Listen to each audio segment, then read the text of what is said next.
ready for a count-in? Sure. Ready. Live in 5, 4, 3, 2. Good afternoon. Welcome to the pit here on the campus of Beverly High School. Today we're going to see the Beverly Panthers taking on the Marblehead Magician in a Northeastern Conference tilt. I'm Rich Francis, along with Al Visnick. We'll be bringing you all the action today. Al, we got an interesting situation in the Northeastern Conference right now. Absolutely, Rich. It is a tight race in the dun from top to bottom. Peabody sitting 8-3 in the league, and then followed by the rest of the teams in the division. Danvers, Marblehead, Masco, and Beverly, all with 4 in the loss column. Beverly's played one less game. So if Beverly wins today, they would go to 6-5 and 6-4 in the league, and Marblehead would go to 6-5. Marblehead comes in 6-4 in the league, as I said, 10-6 overall, and they are ranked number 11 in the Division II power rankings as of yesterday morning at 4 a.m. Beverly comes in 5-4 in the league, as I said earlier, 7-7 overall. Beverly sits at number 31. However, their last game, which was a 5-2 win over Westford Academy, who carried a higher ranking than Beverly or points. So that would raise Beverly up a little bit. They're number 26 in Div 1. Beverly beat them 5-2. Lydia Miedema doing it on both ends, both on the mound and with the bat, 3 for 3 with a double and 3 ribbies. Picking up the win, just allowing 5 hits, striking out 6. And Kara McNutt also with a big day at the bat, 3 for 4 with a 2-run double, and making 7 catches, 7 putouts in right field. So that's a busy day. That is a busy day for a right fielder. And, you know, right field, a lot of those balls coming off the right-handed hitter's bats, and those are not always easy plays to make. Right. And on the other side, talking about recent activity, Marblehead comes in with one of the North Shore's premier pitchers in the way of Tessa Francis. And on no Monday, relation, yes, but you could take credit. But I may, depending on how she does today. And on Monday, Marblehead defeated Ipswich 9-2, with Tessa Francis recording her 700th career strikeout. That is just an astronomical number. Yeah, that's a lot. Finishing with 18 on the day and surrendering 3 hits as the Magicians picked up their 10th win of the spring. And Tessa also 2 for 2 with an RBI at the plate. And Tessa Andriano paced their offense with 3 hits and 3 ribbies. And speaking of the Marblehead lineup, we're going to see here Ashley Mortensen, the center fielder, leading off. Yep, she's going to be followed by Nora Mahan, and then the aforementioned Tessa Andriano. And we'll see what happens once we get to Tessa now. So Miedema is going to step up on the mound in the circle here. It's not really a mound, right? That is correct. And she wings in for a ball. Oh, really? Yeah, it looked like a strike. Okay, I liked it. Yeah. I thought it was going to be delayed. At the letters, ball. I know, yeah. You never know with a lot of these umpires. They like the delayed call. They whisper to the catcher, and then they make the hand signal. The catcher whisperer. Fly ball right there to McNutt. Wind playing a little bit on her, and she makes the catch. She has her first one already. Yeah. All right, so we did mention how busy Kira has been lately, and gets right off of it. And again, you got the wind, you get a right-handed hitter, the balls tend to slice a little bit. It's going to bring up Nora Mahan. I'm sure you folks can probably hear the wind whistling through my microphone here. I know I can. Yeah, as you can tell, it is a windy day. And the wind is blowing from right to left. Yep. And out just a bit. That ball's in the dirt. Could be a tough afternoon for the outfielders. Yes, it could be. And I think if you get something up in the jet stream over in this part of the field, that we might catch one today. I know, yeah. So it was a nice stop there by Avery LeBlanc, who's behind the plate today. Ball upstairs.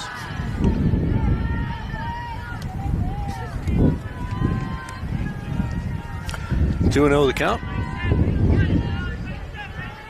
a week ago against Salem, Avery had a very big game at the bat, 4 for 4. It's a swinging strike right there. Really a breakout game for her at the bat, 4 for 4 with 2 runs scored. As Beverly last week scored a lot of runs late to make a 4-1 game against Salem, a 20-1 victory by posting 8 runs in the 5th and 6th innings. Trying to bunt, right back to Miedema. Lydia makes the play, gets her out. Is that a 2-strike bunt? 1-3. 1 strike. 2-1. Okay. 2-1 was the count. 1-3. You know, Al, this time of year drives coaches crazy, I think, because get a lot of stuff going on between proms, junior proms, or whatever they call it, confirmation, all kinds of other stuff going on. It's the essence of the student athlete. There's a lot of things to manage, and yeah, you know, they are teenagers, and although they don't know it now. Line drive right to Kayla Everett, and that'll end the inning. It's Tessa Andriano with the laser. And a nice 1-2-3 inning there. Yep. Not a lot of pitches thrown. What I was going to say before that ball was smashed to second base is that kids don't know what a great time in life. I know, yeah. They're all stressed out right now, and then you look back. And the old guys like us are like, geez, I wish we could do that again. Look back over the decades, and you're like, wow, what were we freaking out about? Yeah. Hey, we got Leo de Santi Esteban here with us on the camera. Sneaking in here. We had crew chief John McMahon working with us before. Not to be confused with Nora Mahan. Yes. Do not be confused. So it has been a little bit since we've been here, it seems like. Yeah. It's almost like a whole other season. I think the last game that we covered was the Saugus game, which was either 2 or 3 weeks ago. Right, yeah. So it was 2 weeks ago. And conflicts and BevCam resources haven't been here in a bit.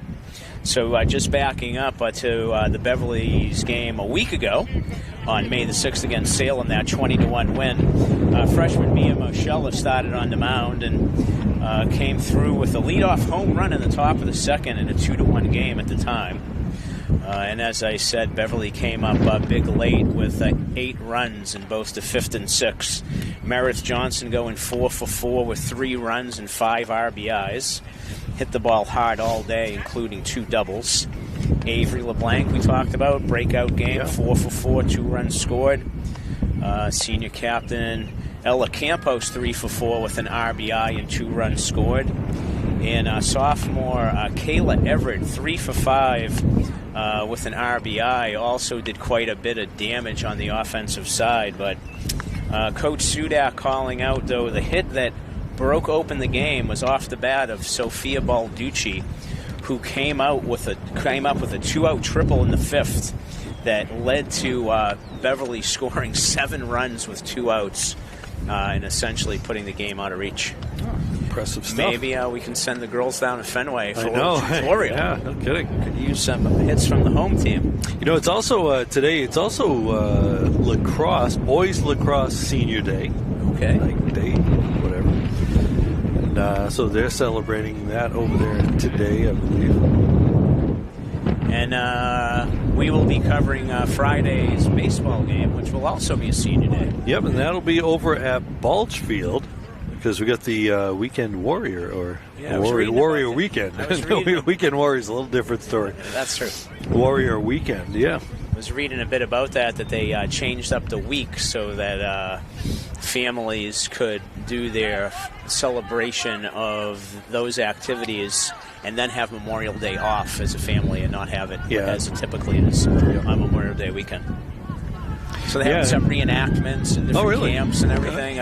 Very interesting article in today's Salem News. I guess I haven't been to it, but it looks like a great family take. And I think it said 15,000 people came last year. Oh, really? Wow, that's crazy. I read it fast. It could have been 5,000. Okay. Kara McNutt follows that off. Yeah, and we've actually called some games, baseball games, when the Warrior weekend has been going on. Well, there was the famous Arisaris blast that went into the encampment, bounced in around the helicopter, and it took a home run away from him. Yeah, it was about a 400-foot home run. And she takes that one for a ball. Speaking of reenactments, the Battle of Gloucester reenactment's going to be going on later this summer down in Gloucester. One of the underrated battles of the American Revolution. You're going to have to tell me more of it. I didn't know there was a Battle of Gloucester. Oh, yeah. Oh, there's a ball. Oh, nice catch. Nice play right there by the third baseman. Tessa Andriano.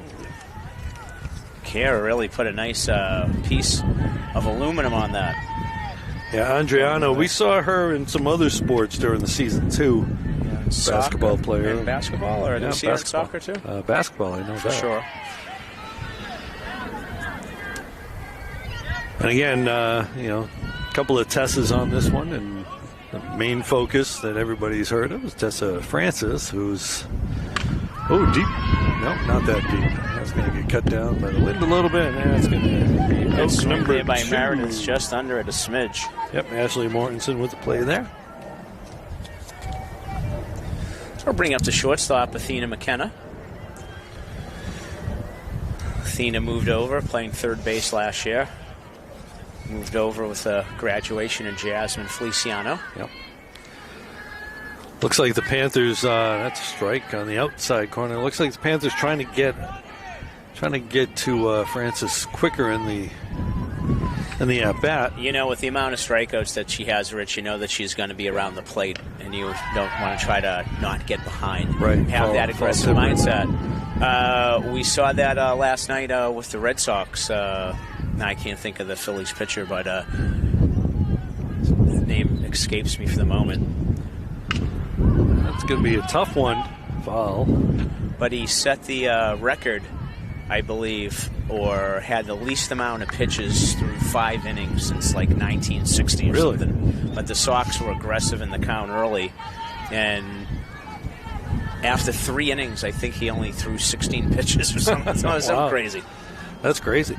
I had to look up the exact numbers, but that ball's not going to make it over. Nope. Oh, she almost dropped it, actually. Oh, no, I lost my lineup. Let's see if I can get that. Okay, Richard, while you untether, 1, 2, 3 inning for Tessa Francis sets Beverly down in order. Both Lydia Miedema and Tessa Francis holding the fort in the first inning. So we have all goose eggs across the board. Coming up in the top of the second for the Magicians will be the number 4 batter, first baseman Kate Andriano, Tessa's twin sister. And then Tessa Francis. And then Haley Schmidt, the shortstop. Luckily, the wind wasn't blowing that hard. Got your lineup when back? I lost control of my lineup. So we're in that time of the season, Rich, where the power rankings usually get issued at least once a week, if not more. And everybody has their eye on the postseason prize, which is a trip to the MIAA tournament. Get there by one of 2 ways. One is by finishing in the top 32 in the power rankings, and the other one would be to have a record of 500 or better. Yeah, and the Panthers are kind of right at both of those spots right now. They're coming into today 7-7. 7-7 and number 31 in the power maybe rankings. 30. Yeah. But one of the good things for the Panthers, and not that they don't want to win out and finish 500, that's for sure, but they have a pretty good strength of schedule with Marblehead today and on Friday Peabody. Both have a number of over 4, which will really bring the ranking up for the girls. So wins in both those games would be tremendous for them, but just playing them will be helpful. Playing them and having a low run differential would be also quite advantageous. But, that's just talking about getting in. But as we said earlier, there's a chance to still win the division. So with as tight as that race is packed, this is just a huge battle. Beverly can take one in the left-hand column here Of course, the teams played earlier in the year. I believe, if memory serves me correctly, the game was scheduled for here, but due to wet field conditions, Correct. It was moved to Marblehead. Marblehead coming away that day with a 3-0 victory. So again, a really tightly played ball game, and we're off to a tight start right here. Yeah. 0-2 is the count. That ball's upstairs. Like the spot, though. Doesn't want to give up too much. 0-2. Yep. As you had mentioned, this is Kate Andriano, the first baseman.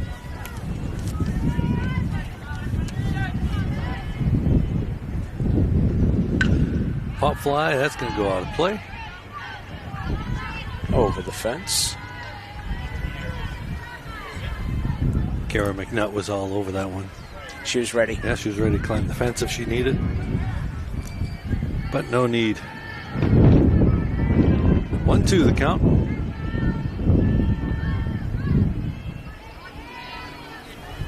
Getting her grip and ball in the dirt. Nice pick there by LeBlanc. Yeah, with no one on base, doesn't matter if you make the pick, but it does move the game along, protect the umpire a little bit.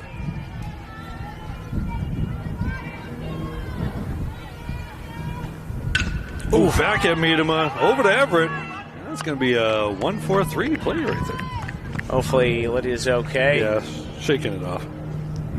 Looks like laughing she's about good. it a little. High fives all around. Picks up the assist on that, Rich. As you said, 1-4-3. That's a hockey assist anyway. Oh, that doesn't count as an assist? I don't believe so. Really? No, because it went to another player who made the throw over. There's only 6'4". one person can get an assist, right? I don't think so. No? Well, we're going to have to look that up. I know. All right, 6-4-3 double play. Yeah. Well, 6-4. Four gets a put out. Does 4 get an assist too? On a double play? They must. On a double play, on a 6-4-3, the 4 would get the 4 put should out. get a put and assist both. Yeah. But I don't think the 6 in that would get it. I don't know. Yeah, We'll they have to get an look into assist it. for 6-4. Okay. Right? Right. For the 6-4, For they the win. 6-4, right. All right. We have something to research. Yeah, so this brings up Tessa Francis. Nobody pitcher. cares but us. No, exactly. half of our broadcast is us talking about inane things that only you and I really care about. That's true. That's why we do it. Yeah, but we're also trying our to. wives want us out of the house. That's true. But it also, helps to enlighten people as to the scoring part, like the whole backwards K thing, which I'm sure we'll see a couple of those today. Now, if Coach Donovan's watching in, I'm expecting a text from him about the assist question. Oh, yeah. So, and then he'll ask us some obscure Coach, baseball trivia. If you're watching at home, if you could do the research for us, I think that 2 assists can be given. Yeah, our sports information director is not here today, so. 0-2 the count.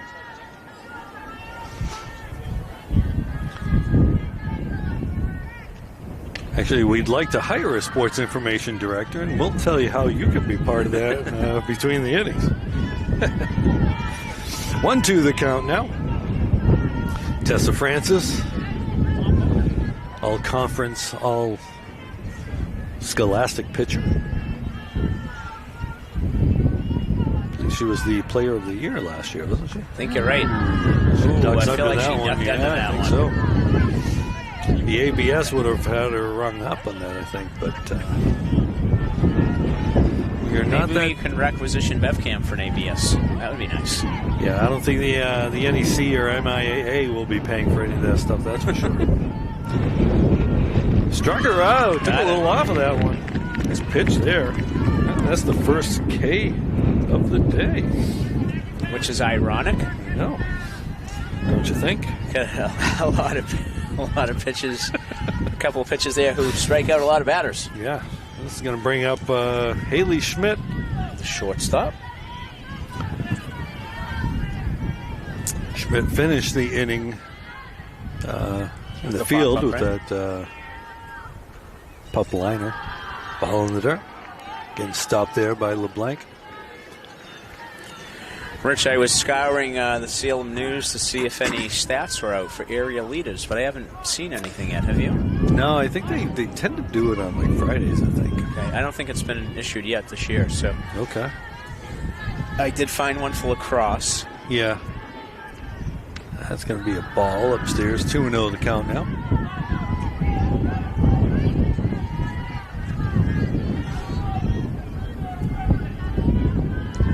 Gray overcast day here, although the sun is trying to poke out. That's a strike. Just under 60 degrees when the game started.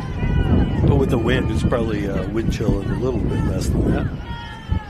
But, you know, it's May here in New England, so you never know what you're going to get. Field looks great, though. It's dry out here. Grass looks fantastic. Infield's perfectly groomed. That's going to be a pop-up egg. Everett's not going to get to it. A little bobble there, but nobody's going anywhere extra. That's a base hit there for Haley Schmidt. First hit of the day. First runner of the day. Brings up the designated player. Grace Dow. Which, again, you know, we've talked about the difference between a DP and a DH. Al, you want to explain that to everybody? I forgot already. A DH means you can't go into the field. The designated player who's batting, Grace Dow, is paired with the flex player, Lucy Rogers, who's in right field. So I believe that the DP can go into right field as well, right? Yeah. And then the right fielder can also go in. They can interchange. Yeah.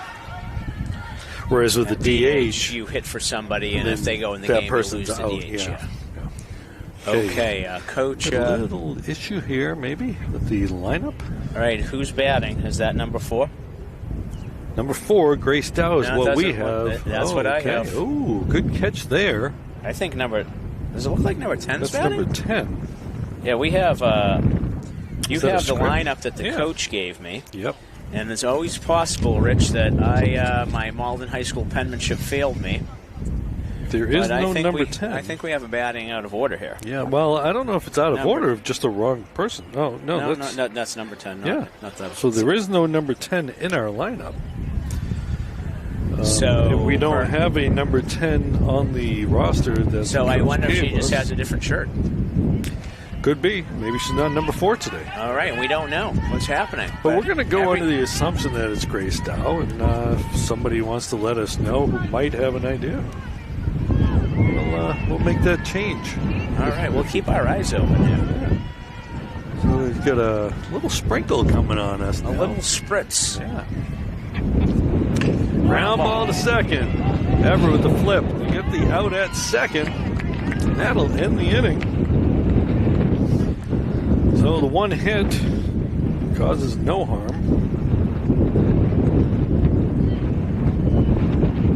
So at the end of 1.5, still no score. Nil. Nice job again there, the Beverly defense and the pitching of Lydia Miedema. Racking up her first strikeout. That hit just unfortunate. Nice job by Haley Smith. Yep. Haley Schmidt, sorry. Fighting it off and dumping that into right field just over the second baseman. Just the German version of the same name. That's true. But we should know that.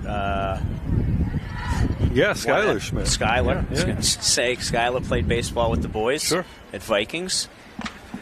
So, Al, you know, we were talking about all the ways we want to spend money for BevCam with the new sports information director and all that. ABS. They have anything to say about and a whole BevCam? bunch of other things.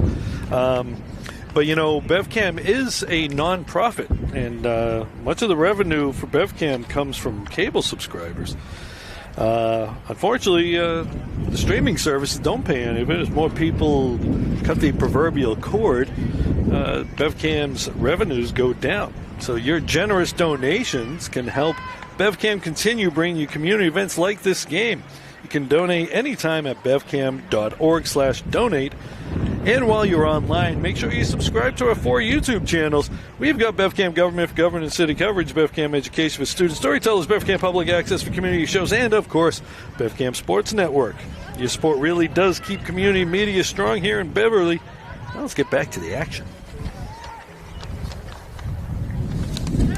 All right, I think the problem is this, Rich.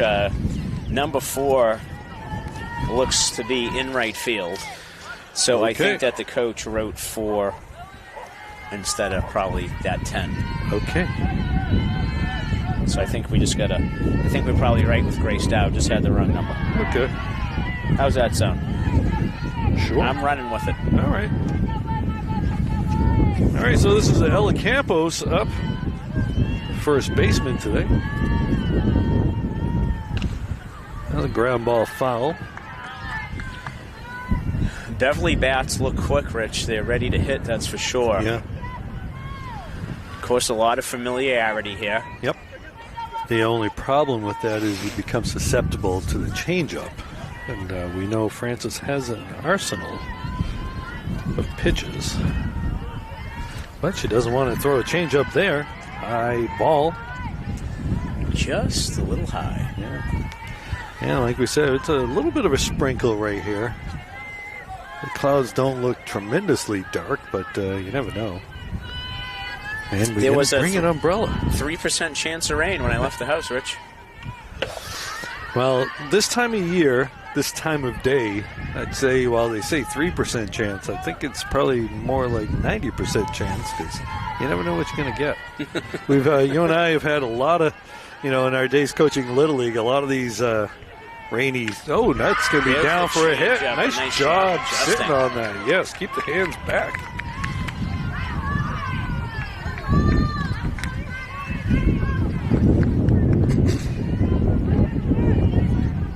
And Rich, that hit makes me or reminds me that on Friday, Gloucester defeated Marblehead 1-0 despite Tessa Francis pitching a no-hitter. Just unbelievable. All right, so we got the pitchers taking on each other today. Oh, smashed up the middle. That's a base hit. Lydia Miedema crashes that one right up the middle. Herself out, 2 base hits in a row. This is going to bring up Lila Maker. Although we're getting a little question mark. Oh, we're going to get a runner here for Miedema, courtesy runner. And it's usually been Lila in the past, so let's see who this is. Yeah. We'll have to catch a number.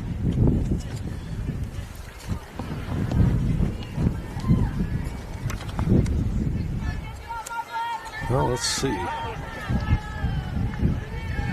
Could be Maddie McNutt or Katsimonis. Javi Delgado, it doesn't look like. Let's take a look. Ball high, that gets to the backstop. Second and third now. I think that's Maddie McNutt. Yep. All right, so we got second and third. No outs. Lila Maker up at bat. And the winds howl. Yeah. Wind could play a factor here today, like you said earlier, Al. That's going to be a strike. 1-1 now. Good pitch there by Francis. Got it up over the hands of Maker. Yeah, it looked like Lila was thinking right side of the field on that, too.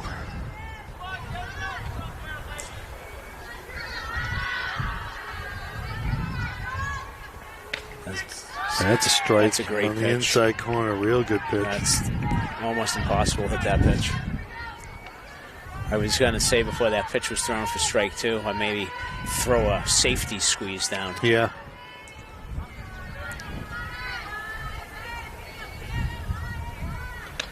Struck her out. Big strike out there. First K of the day and a big spot, too. Yeah.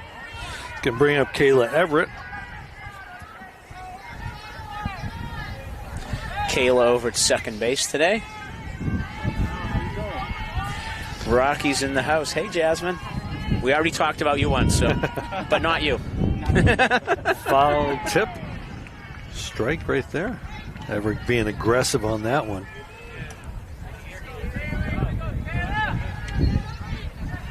Nice to see last year's shortstop coming down to watch the girls play. She was at Wentworth, I think, Rich, playing. Yeah. Wentworth has a weird schedule, too. Oh, square, pulls it back. Oh, okay. Look at draw a throw. Yeah, they were already out of school like 3 weeks ago.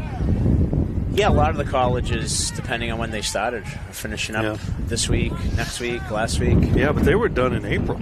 Wow. Yeah. Some schools have a short winter term in between. That's 4 or 5 weeks. Squaring, not going to get it down. Throwing it. Oh, going to go. Oh, got her in a rundown now. And the gutter out. They were trying to get the throw and the takeoff to home. But that's why you practice those rundowns, Al. Do indeed. The old pickle. Yep. That was 2-5 to... I'm just putting a CS cut stealing. For the second out of the inning. Yeah, that was 2-5, right? That's what I have. Yeah. 2-5. Gonna need a hit. Swing and a miss.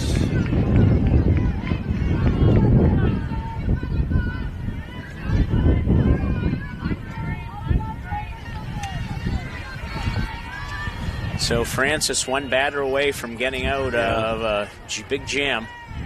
Everett fouls that. Remember, if you look at the bases, it's a larger base there at first, right, to avoid collisions. Yeah, they have the orange base, if you can see that at home. It's for the runner to hit. Struck her out. So Francis, with a little bit of help from her catcher, is able to pour in her first 2 strikeouts and to get that caught stealing. And what looked like a promising start to the inning with runners on second and third and no outs ends up one more goose egg. So after 2 innings, we remain 0-0. Or if it was fall and we were covering soccer, it would be 0-0. Yes. But we are not. All right, so we're going to see Avery Sheridan stepping up to the plate when we get this thing rolling again. She'll be followed by Lindley and Reddy, and we'll be back to the top of the order. Yeah, the Panthers lost an opportunity that you don't get a lot of opportunities against Tessa Francis. Not against Francis, yeah. And we had a 2-0 count there. Looked like there was going to be a bunt put down. Nice job by a catcher. Who's catching today?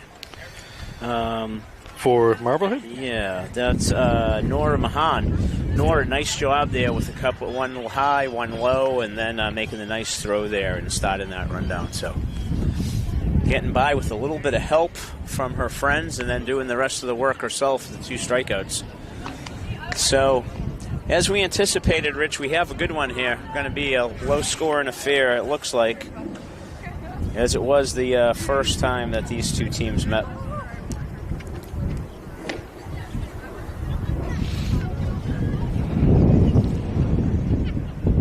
So Avery Sheridan, the second baseman, she'll be stepping up to the plate.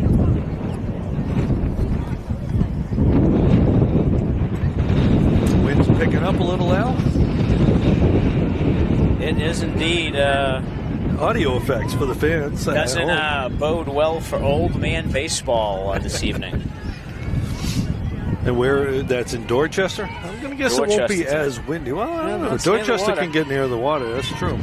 Rich, if I can trust the AI, I'll try to give you what I come up with on the assists when we get a break in the action here. All right, so the pitch to Sheridan. That ball's down low. The short answer, Rich, is yes. Multiple assists can be awarded on a single play in baseball. Okay. Oh, I just lost it. I was going to read the rest of it, but... You're talking baseball. Oh, not softball? Rules are a little different in softball. I'm not sure if that rule is different, but that ball's inside. Okay, well, let's change the question to the Google.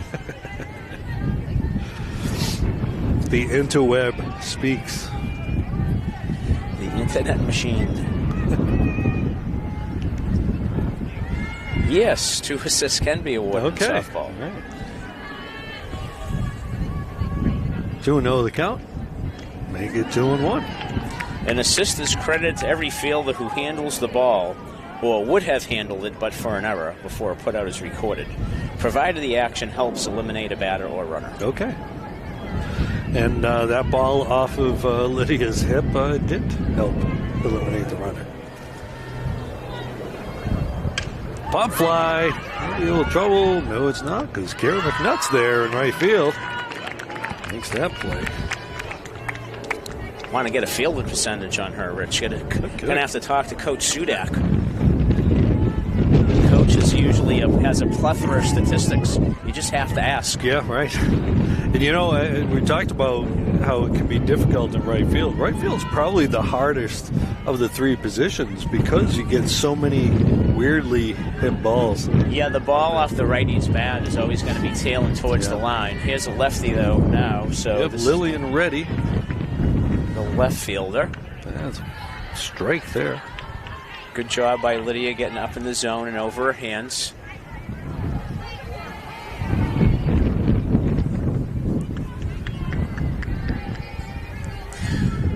Probably means since the girls softball for Marblehead's here, I would assume the baseball team's in Marblehead today. Yeah, I would think so. Ball low. You know, the other thing for the right fielder is the throws, right? It's a longer throw to third. You're always throwing behind the runners. Yep. Al, I'm going to ask you in Red Sox lore, who do you think was the best right fielder the Sox have ever had? Dwight Evans. I knew you were going to say that. When you start talking about arms. Yeah. Dewey. 2-2's the count now. Yeah, and usually the best arm on a team is the right fielder, right? Yeah, and that. Hope he makes it to the Hall of Fame someday, because his numbers, based on some people who made it in, he should be there. Yeah, absolutely. And you know, that Fenway right field's not an easy right field to play either. Well, and especially in daylight, with the sun coming over the top of the roof. It's a terrible obstacle out there. But, yeah, I submit he's the best I've ever seen play right field. Although the guy out there right now is a pretty darn good player himself defensively, William Abreu. Really good. Ground ball to first. And the field nice and easy by Ella Campos. It's going to be a 3 unassisted. No question on how to score that an one. assist on that one. Just to put out. No assist. That's why it's unassisted. That brings us back to the top of the order with Ashley Mortensen. Ashley, a little vocabulary there for you, I guess, huh? Indeed. Tom Bernansky played a pretty good right field in the short time that he played. I didn't have a chance to see Reggie Smith. I don't know why I think Reggie Smith played center. Hey, he may have. I didn't. Maybe like I said, I didn't get a chance to see him. 1967. So. I think he played right when he was with the Dodgers, but with the Red Sox, not too sure. Yaz was in left before Tony C got hurt. He was in right, wasn't he? Yeah, I think so. That's a strike. John Nixon was always pretty good. Oh, yeah. And of course, Mookie Betts too. Mookie played everywhere. Shortstop, second base, center field, right? Yeah. How often do you see an outfielder come in to become a shortstop? Yeah. And why would you want to keep a player like that on your roster? You should might as well, I know, right? Might as well trade him for Alex Verdugo. And a bunch of guys whose that. names sounded good, like Jeter Downs. Not that I'm bitter about it or anything. I don't know. A lot of the Red Sox games, we've been hearing a lot of chants to sell the team. Yeah, the Fenway faithful are not happy. No. That ball's upstairs. That'll even it up at 2. And rightfully so. Full count, 3-1. Rightfully so. There's a lot to be unhappy about. Yeah. But, Red Sox fans also are about the here and now. The ownership did get us 4 World Series. That is true. Once the curse was broken. That's going to be a strike. Full count now. A lot of Sox fans feel like that the Fenway Sports Group rather spend their money on Liverpool FC. And I know we spent a ton of money this year to not do very well. Yeah. I was going to say, you are the soccer guy, so I'd have to ask you how that turned out. You just said it. Ball in the dirt. That's a walk there for Mortensen. That's the first intentional pass. Or not an intentional pass, the first pass of the day. Yep. That's going to bring up Nora Mahan. The catcher. Not to be confused with Alfred T. Mahan, the guy who came up with the concept of manifest destiny. Or or at least popularized it, I should say. Okay. And That's US where naval power as that's well. where I would probably need a seat in one of your classrooms, Rich. He advocated for the United States naval power as well. But in the here and now, Nora did ground out to Lydia in her first at bat. Well, you know, when you got a history guy, you got to slip some history in there. It's a good thing I'm not a physics guy. I count on then it. People would have been like, whoa. Although with baseball, there is a lot of physics. You can actually do a lot with physics in baseball. Well, if you're a physics guy, we could talk about Einstein's mu-meson theory. Yeah. I had a hard time with that concept in high school. Einstein's theory Of relativity. on launch angle. That's actually what I'm concerned about. Speaking of Albert Einstein, yesterday at work at Gloucester High School, we had a speaker, Werner Salinger, who knew Einstein. Oh, Whoa, a little look at slash. Pulled the infield in and drops it over the shortstop. Really well done. That's a nice little spot there, Marblehead. And now here, suddenly in the top of the third, the Magicians have 2 on with 2 out. Tessa Andriano, the third baseman up, who smashed one at Kayla Everett, her first at bat. Yeah.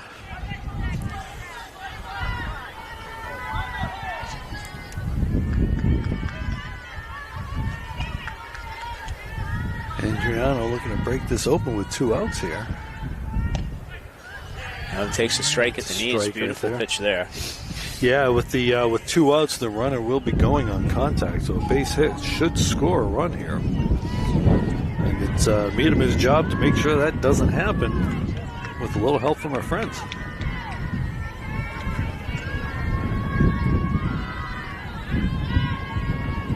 Ground ball to short. McKenna to second. That gets the runner out. Another hard hit ball, but Athena McKenna getting right down on that and making a snappy throw over to Kayla Everett to get the sliding runner. Yeah, the way that ball was bouncing, you're afraid that it might take a hop on it. But she stayed right on it, right into the glove. Credits to the ground crew, because that infield. Yeah, Todd Rushton and his crew doing a nice job. You know, Todd's like the only DPW guy I know. So he might be retired by now, for all you know. I know, yeah. He's too young for that. So the Panthers are going to bring it up Avery LeBlanc, Sophia Balducci, and then back to the top of the order. These two teams are kind of running parallel. The number of batters they've faced. Yeah, tight game here. Great NEC matchup. Yeah, this Dunn conference being so tight, you know, Peabody being young, having a lot of sluggers sitting atop now, a lot of hitting. Great season. Yeah. Peabody putting up 9.6 runs per game. Marblehead at 6'3", Beverly at 6'9", so scoring, but you know, Marblehead rules the roost with only 2.5 runs against average. Wow. So that's a testament to the 700 strikeouts, Yeah. career strikeouts from Tessa Francis. So, And then over in the Lynch division, which you don't have anything, Gloucester's kind of running top away of with the that table. one, I think. But back to that game we were talking about, the Gloucester Marblehead game last week, where Francis threw a no-hitter and lost. There was a hit by pitch, a steal, a pass ball, and a squeeze produced the only run. But sophomore Abby Noble gave up just 2 hits and struck out 11. Yeah, I she's. believe she scored the only run. Noble seems to be the heir apparent to Francis as the top pitcher In the league. in the conference. Yeah. We will find out. The Fishermen are. Oh no, sorry. I was going to say that was the. I was going to say they were number 11 in Division 2, but they are not. They are number 6 in Division 3. Yeah. And their power ranking number is a whopping 6.07, which is astronomical number. Yeah, Coach Aiello figured let's get some quality opponents outside the conference. And he 'Cause they did know- that, and then he decided to beat them. Yeah, exactly. But just for reference, Rich, Beverly's number, which is your average, you take all the average of the power rating of each team, and then you can win by a maximum of 5 runs, and you put those two averages together, and that is your number. Beverly's number is 1.78, and today they are playing 4.2. Okay. And then on Friday they'll play 4.18, and then on next Monday 6.07. Okay, yeah. So those are some big numbers. Ball high. And of the last 5 games, including today, Marblehead, Peabody, Gloucester, then Concord Carlisle comes in at a negative .9, and then Essex Tech in Division 3 is 3.98. Okay. That's foul ball. Avery LeBlanc up with a 1-1 count now. So that the way the power rankings work for Beverly to just be competitive in these games against these higher ranked teams are going to help them rise. Yeah. And of course, the wins would be is the objective, not just to play math. But. Yeah, I know a lot of people have issues with the way the power rankings. You know, you can have a losing record and be higher ranked than somebody because you have a better strength of schedule. But I guess that was the point of them. You know, yeah, if you don't fatten up on weak competition, you should be rewarded. Yeah. Oh, tough strike right there. Painted that one. Yeah. So that's 3 strikeouts in a row. Well, I know that, you know, Al, there were teams in the past that were in small conferences, like 3-team conferences, and as long as you finish 500, you get into the tournament. And then I think before the power rankings came in, I think teams like Swampscott, who maybe were in Division 4, their losses against conference foes like Beverly and Peabody in Division 1 didn't count. You just had to have the 500 record within your division. Yeah. So there was a lot of different pathways to get in there. Yeah. That's going to be a base hit for Balducci. Sophia Balducci is the definition of the dirt dog on this team. Well, you know, we just called her out for being hot against Salem, and there she goes again, batting in the number 9 hole. Has now set the table here for Kara McNutt. Yeah, she's got some wheels on her, too. So we got 1 on and 1 out here in the bottom of the 3rd. In the scoreless battle here at the pit. NEC softball at its finest. Squares fouls it off. Balducci was going on contact there. Yeah, McNutt had the line drive at the third baseman to start the game. I was just thinking, watching Sophia running down to second, looked like a young Rich Francis. Rich Francis was not that fast. Just looking for third.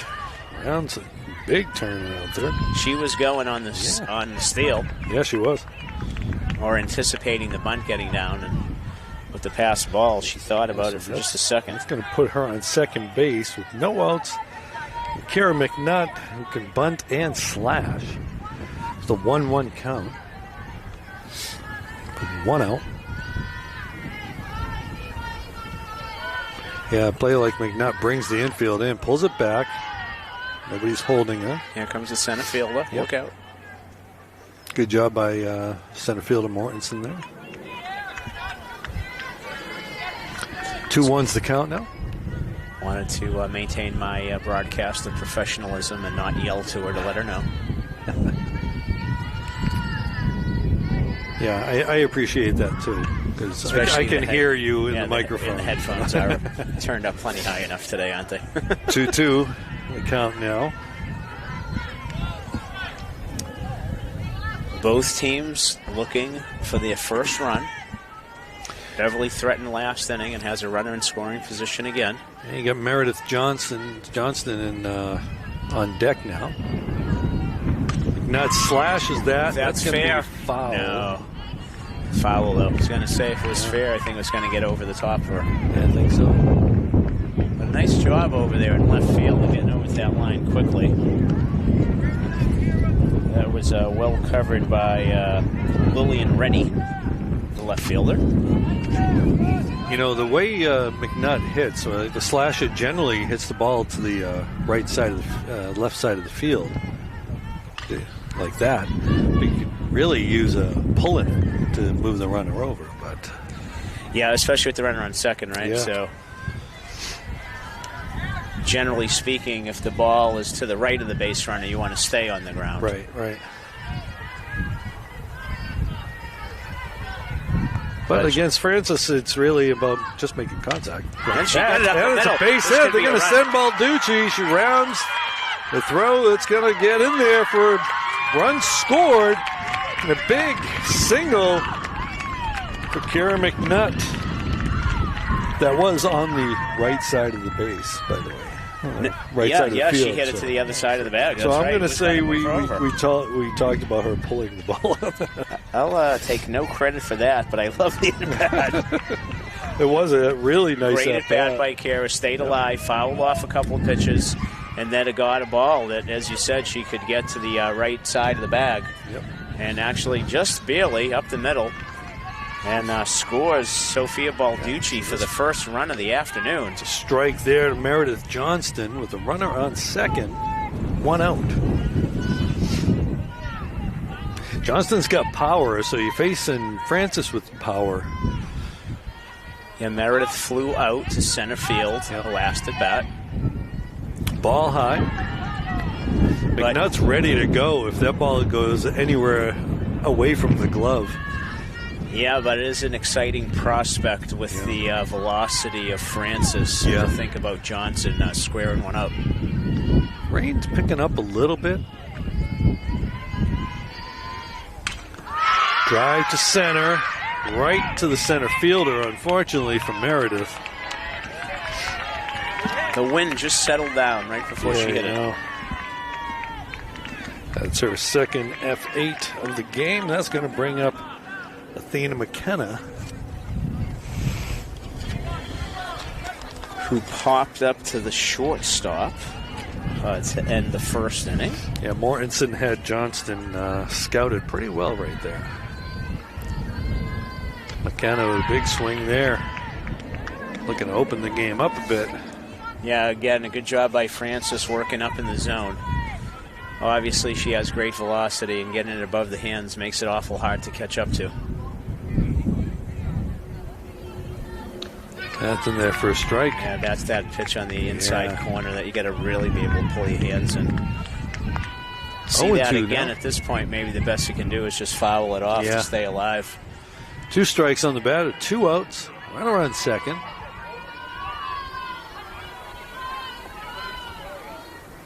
McKenna drops that for a hit. McNutt goes, she'll score, standing up. Nice job by Athena. 2-0. Athena McKenna again keeping the hands in on that. That was an inside pitch again. Kind of got off the handle a bit. Just enough. Yeah, ready charged that, knowing that she had to come up clean if she had any chance at all with McNutt's speed. Yeah. And I got to be honest with you, I don't think even if she came up with clean, she was going to get her. Brings up Ella Campos. That's a strike. Right at the letters.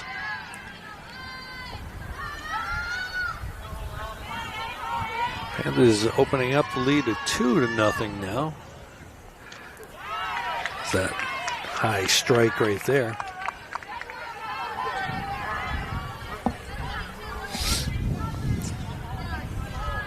Oh, 0-2 now. Runner on first. Fouls it off. Runner will be going on contact.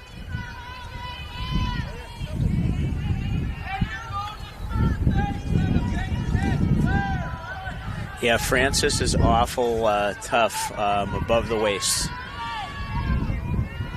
Yeah. But 2 strikes, got to Ball protect. high is stealing. And she's going to be in there. McKenna with the stolen base. Clean, straight steal. Caught him sleeping a little bit on that. Great base running. Yeah. Puts the runner in scoring position now. Beverly looking for another 2-out RBI from Campos. Ball high. 2-2 now? Yeah, gets it back even. 2's across the board now. 2-2, 2 outs, runner on second. 2 runs in. Deuces are wild. Oh, sawed that off. And Francis fields it and ends the inning, but not before the Panthers pick up 2 to take the lead at the end of 3.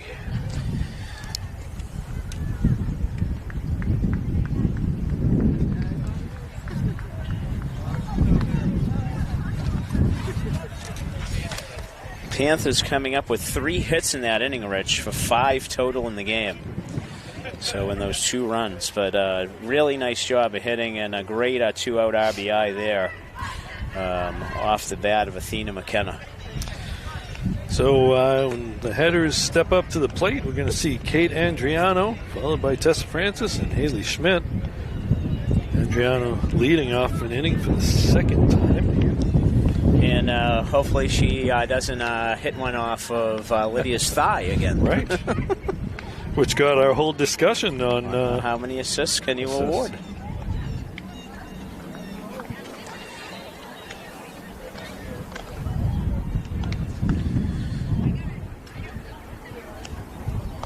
Yeah, the seasons go fast here in the spring after today. The Panthers with just 4 games left and then the tournament.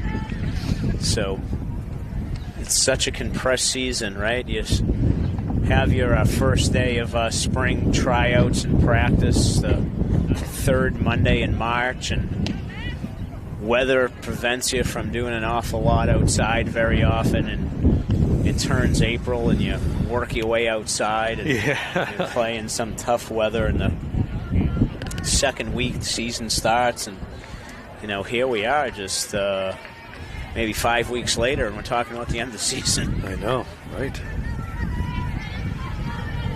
All right, so this brings up Kate Andriano, again, the 1-4-3 out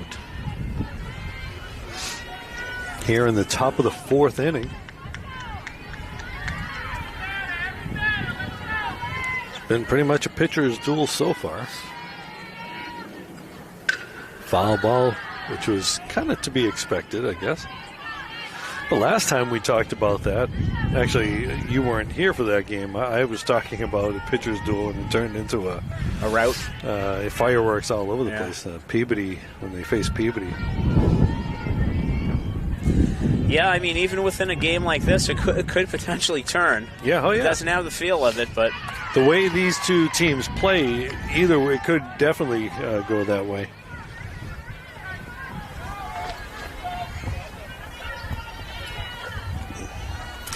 One and one the count.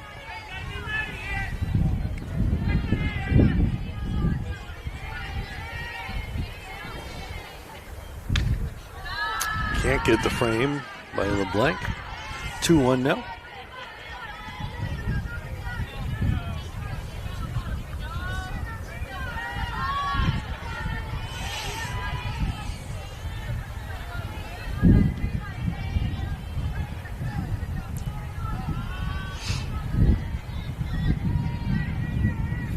Oh, change up there. Yeah, okay. I looked at the scoreboard and it was off. I thought it was 2 strikes. Yeah, I thought it was 0-2 when she didn't get the frame myself. Yep. Great use of the change up there. Yeah, it's a beautiful pitch. This will bring up Tessa Francis now, trying to help her own cause. She is the pitcher. Miedema with her 2nd strikeout of the day. Yep. First one was Tessa.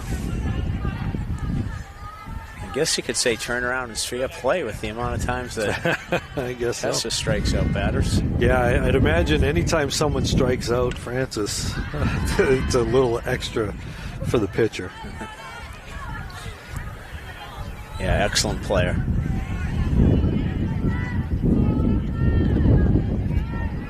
Owen won the count now. Lydia cleaning up her circle.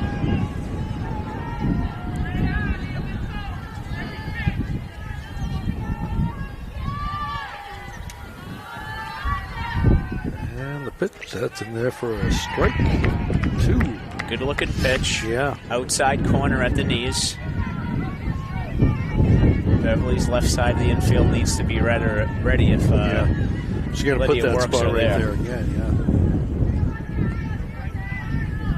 Let's see where the catcher sets up this time. Let's see, they're going to try to come inside on her. Oh, moves the ball up. Yep.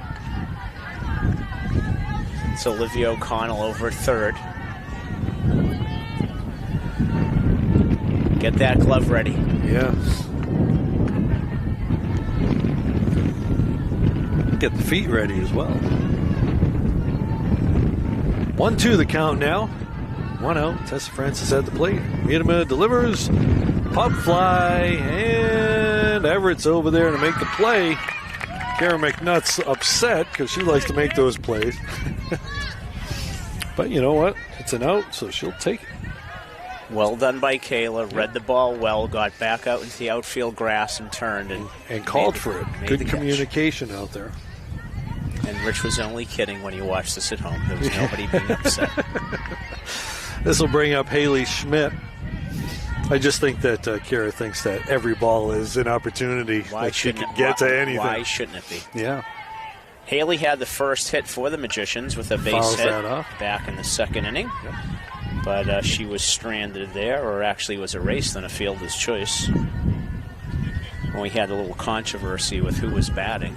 Right. I think the coach just made a mistake on the number.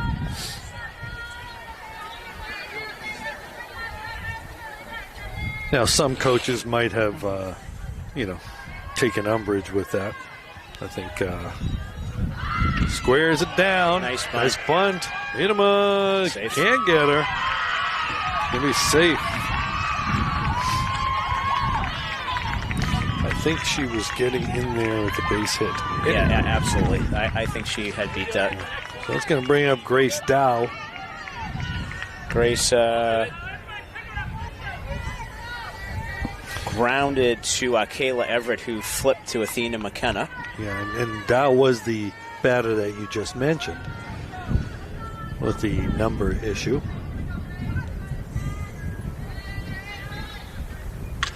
Fouls that off the backstop. So again, we have her listed as number 4. Yeah, but we think she's number 10. I'm we pretty do sure think she's number 10 because there is no other number 10 listed. Yeah, right. And number 4 is the flex player who's playing right field. So, yeah. And since there was a controversy, I'm gonna. And she wasn't out. We have to assume that is the right player. That's going to be a ball. 1-1. Yeah, I think, just a thing like that the coach writes the wrong number down. It's the same player. So yeah, it's right.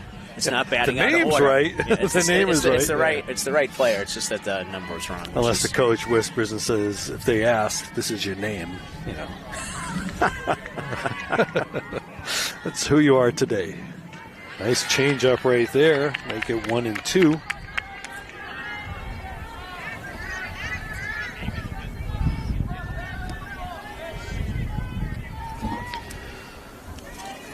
One and 2's the count now. 2 outs, runner on first base.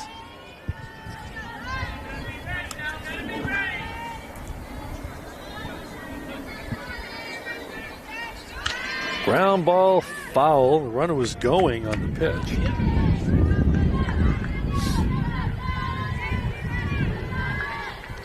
There is no throwing over to, pick off attempts in softball. Well, because you can't lead. Right, exactly. You can't lead, and everything's from a wind-up, so no pitching from the stretch in softball. Ball low. 2-2's the count now.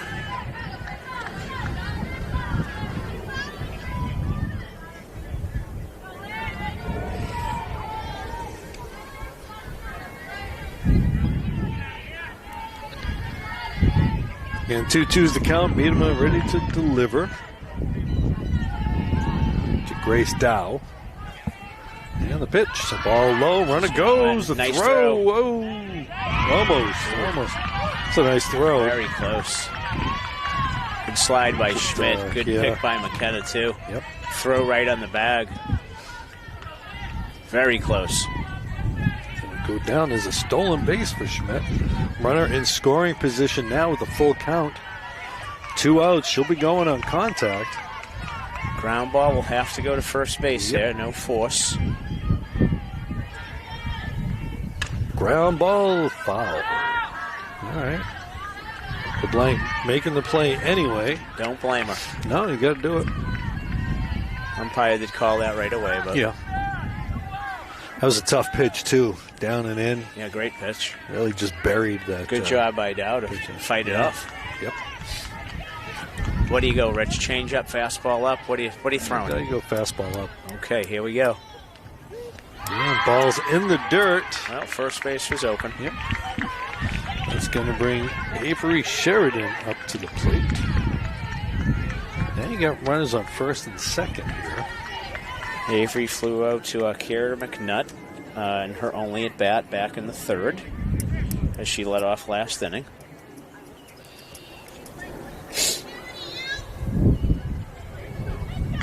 Two outs now. Runners on first and second. Second inning in a row that the Magicians have threatened with runners on first and second.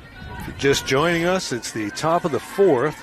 Panthers took the lead 2-0 last inning.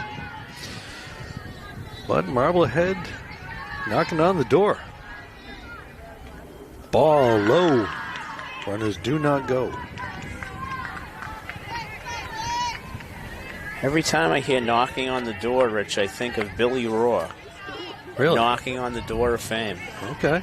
You know that? Or was that before your time, too? Before my time. So you're the not Impossible Dream season in '67. Okay. His first start as a rookie. Took a no-hitter into the ninth at Fenway. Strike, 1-1. Okay. Well, I thought you were going to talk about Bob Dylan. Might have been... knocking on heaven's door, but... Well, I know you're a big bourbon aficionado. There's some good heaven's door bourbon. Yeah.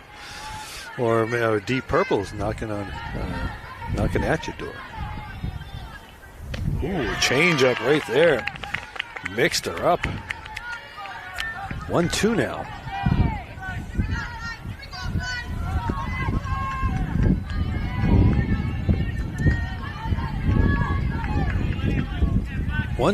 Two outs. First and second. Panthers with a 2-0 lead. Need them trying to hold on to it.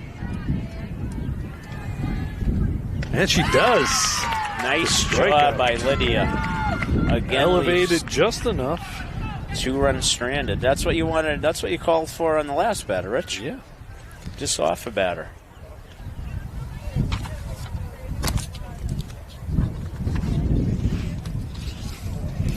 So after 3.5, I should say. Yeah. Yep. Marblehead with no runs on just 3 hits. So Lydia doing a nice job there.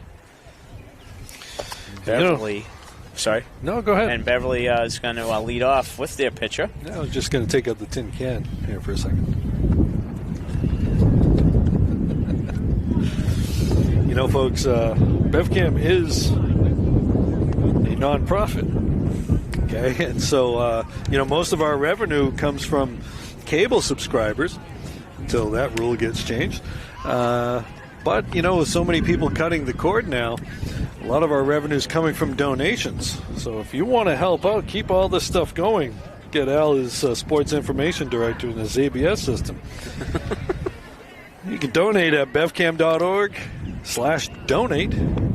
And while you're online, make sure you subscribe to our 4 YouTube channels. We've got BevCam Government for Government and City Coverage, BevCam Education for Student Storytellers, BevCam Public Access for Community Shows, and, of course, BevCam Sports Network. Now, you can, that support really does help us. And by the way, Tom Donovan, we've been talking about it for a while. He is going to be doing some kind of a podcast about Beverly sports history. Yeah, he told us the name of that. But he did, but I can't remember what it was. And he was talking about a logo and everything. I may have created a monster with that. Well, and once he does that, he's going to want to do the magic of yoga with Tom Donovan. Maybe you should do the magic of yoga, Rich. I mean, that probably seems to should. Be something you've been fixated with for years. I probably should, the tightness in my back and all, but nobody wants to look at me doing downward dog or any of that stuff. Maybe with a goat. Yeah. Goat yoga. Goat yoga is cool. Puppy yoga, too. Oh, Miedema gets a piece of that one. It's and over. Oh, she what makes a the grab. catch. Nice play over there in left field. She doesn't know that it was caught. The left fielder, Lillian Reddy. Yeah, I think she was just running. Lillian got a tremendous jump on that, Rich, and went back. I thought that was going to get up and over her head. But hats off to that. That's an excellent catch, and one heck of a swing that Lydia put on that. Yeah, this is going to bring up Lila Maker. She went down by way of the K her first at-bat. Had some good swings in that at-bat, though. That's a ball. Beverly has had a lot of good swings today, for sure. You know, it sounds funny to say, but here we are after 3 1/3 innings on the offensive side, and Beverly has limited Francis to 3 strikeouts. I know, yeah. I was thinking the same thing. That's going to be a pop-up, and Francis is going to make the play, so she gets the out one way or another.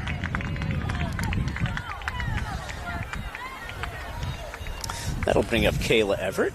Racing over for the F1. Everett was another one of the victims of the K in her first at-bat.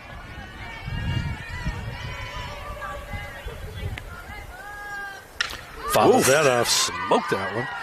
Glad that didn't come any closer to Coach McKenna. That was smashed.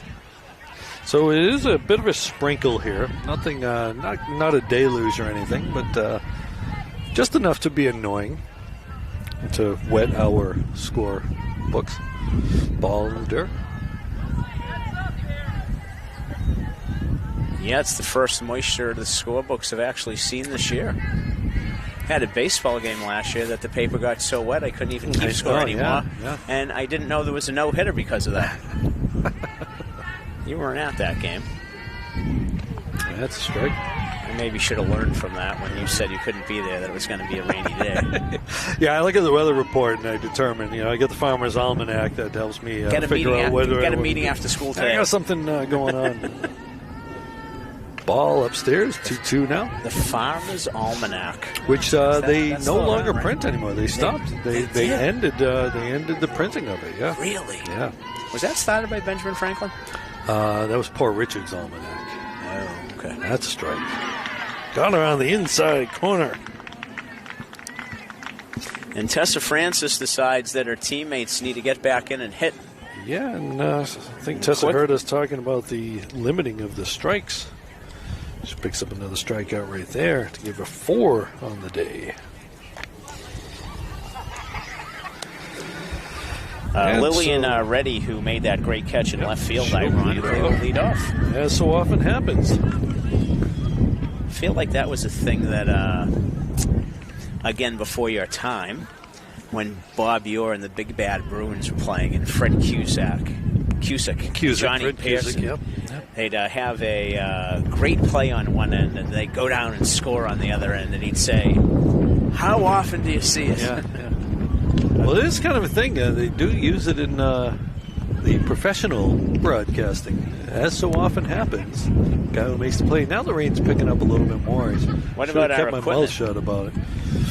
Yeah, well, that's the responsibility of our cameraman, Leo Santiesteban.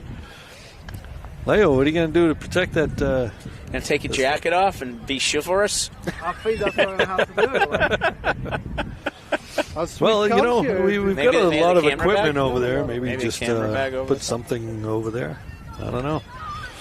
Or maybe he'll just use his aura to keep the rain from touching it. I love that. Could you use your aura to keep the rain away from me too? I can do the opposite of a rain dance. Yeah, the opposite of a rain dance. Yeah. I don't know. We've been in drought conditions through most of the state, so I don't know if we want to be. Yeah, they say some rain the next 3 days. I think. Yeah, I guess I must have misread the weather report when I said I would do this game. Well, they stopped printing the Farmer's Almanac. Yeah, right, exactly. Lillian Reddy up at the plate now. Should be facing Miedema on the mound still. Here we are in the top of the 5th. Miedema knocks it down, makes the play, gets the out. 1 pitch, 1 out. Lydia saw Tessa Francis go over and make a play, said, I got to do something now. That brings us up to the top of the order. Ashley Mortensen. She walked her last time up. Officially 0 for 1. Yep, got stranded at second base.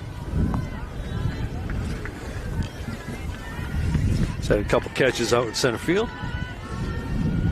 much to Meredith Johnston's chagrin. That's ball low. That's a great word. Chagrin, yeah.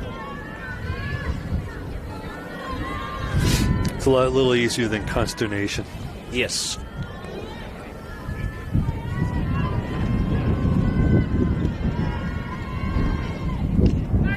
That's a strike. Rich, 1-1. I'm sure you didn't have a chance to look at today's big match over in England, but just so you know, Man City 3, Crystal Palace 0. Okay, yeah, I was wondering how that one. To end game week 36. Okay, yeah, I was wondering how that was. I didn't get a chance to watch it on Skynet or whatever. As the Citizens is still chasing the Gunners with 2 weeks to go. Squares, that's an offer. Yeah, it's going to be a strike. 1-2's the count now.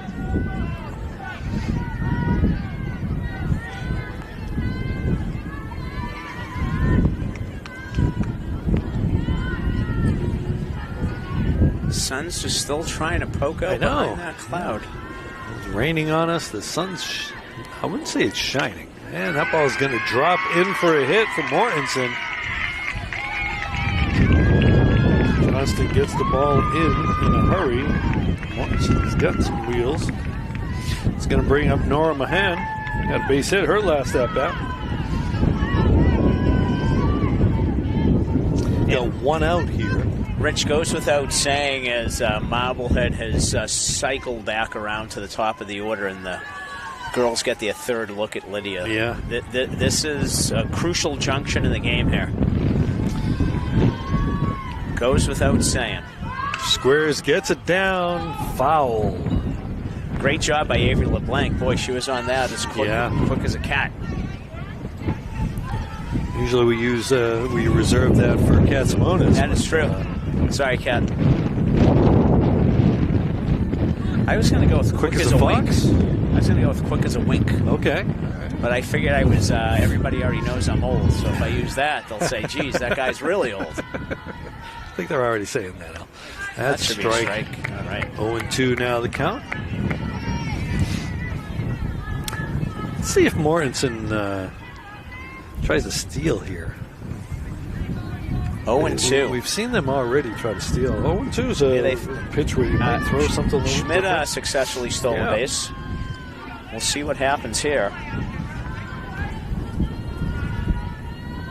She's going to slash at it. Doesn't offer. Did she have? Is she the one who had that slash hit that she dumped in left field? Did she have a base hit?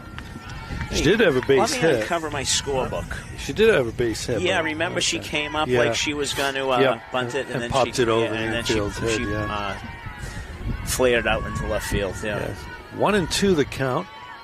Yeah, pulled the third base and shortstop in, dropped the ball right over. Feet up, yeah. Swinging away, and Balducci with the diving catch there. That was good scouting right there. They had her read position beautifully. Sophia Balducci getting dirty. As we did say, she's a dirt dog. Well, I didn't. Sophia, he did. So yeah, I know. That's all right. But hey, great job. Tessa Andriano now stepping to the plate. She grounded out to shortstop. And lined out to second. She's hit the ball very hard right on the screws twice today. Ball in the dirt, and the runner going to go, and she'll be safe there. Good dirt ball read by Mortensen. That was. She had an inkling that she was going to go, and when the ball hit the dirt, she wasted no time getting there. So now she's in scoring position. And it just kind of sort of feels like Andriato is overdue. So let's see what happens here. 1-0 is the count. 2 outs. That's in there for a strike.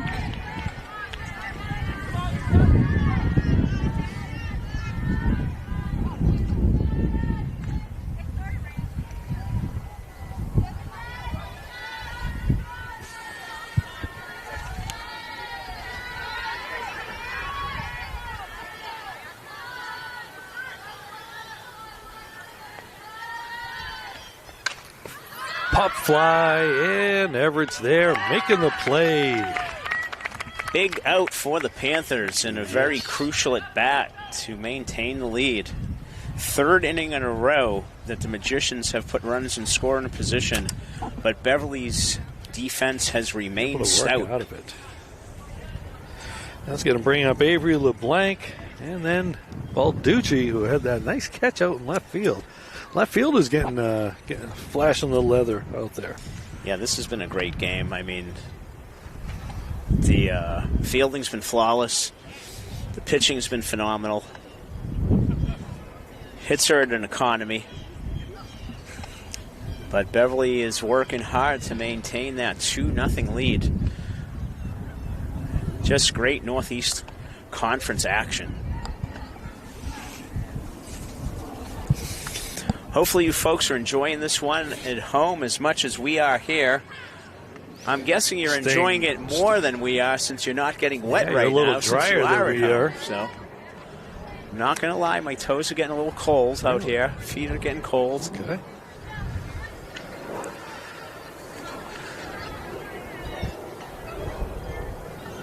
So we are in the bottom of the 5th inning here.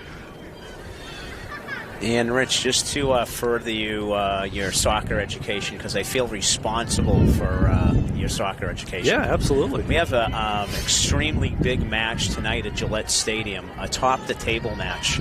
Number 1 Nashville against number 2 the New England Revolution tonight at 7:30 at Gillette. Oh, I'm sure you'll be home. No, watching, I'll be playing baseball. Oh, right. Yeah. I gave up my tickets for tonight. Okay. All right. I'll be there Saturday night against Minnesota. All right. So that was a ball in there to Avery. Fouls that off. So did you get your tickets for the World Cup? I looked at getting tickets for the World Cup, Rich, and then you saw the prices that, and said, I don't think so. I like soccer, but not that much. I think that's ridiculous. I think a train ride to the World Cup is more than a regular ticket for like the Revs or whatever. Yeah, it is. Yeah, it's something. I tell you what, It's if I lived in Foxborough, I'd be going on a trip and I'd be renting out the place. Right. And charging an exorbitant amount of money. Fouls it off. Makes it 2-2 now. FIFA released a block of tickets about 10 days ago, and I went into the queue. And I was in the queue for 6 hours. And when I got out of the queue, there were 2 seats left. And they were only $450 in the third tier. Struck her out. Ball in the dirt and got the out there. Another strikeout there for Francis. Maybe I shouldn't have said anything about how many strikeouts she has. That's going to bring up Sophia Balducci. But now we know why she's got so many for her career. Over 700 now. It's an amazing number. I had to read it twice. I didn't think it was the right number. Well, you know, one of the things with softball is, you know, through a 20-game season, one pitcher does most of the pitching. Yeah, that's unlike true. baseball, where you have to kind of, you know, change up your pitchers. Yeah, and every if you game, average 10 strikeouts a game, that's 200 a season. Yep. So yeah. 2-0 the count now for Balducci. We'll be back to the top of the order with Kara McNutt after this. Balducci scored the first run, being that second leadoff batter that we like to call the number 9 hitter. Yeah. Provided that spark and a nice diving catch in left field. Yeah, indeed. The first half of this inning.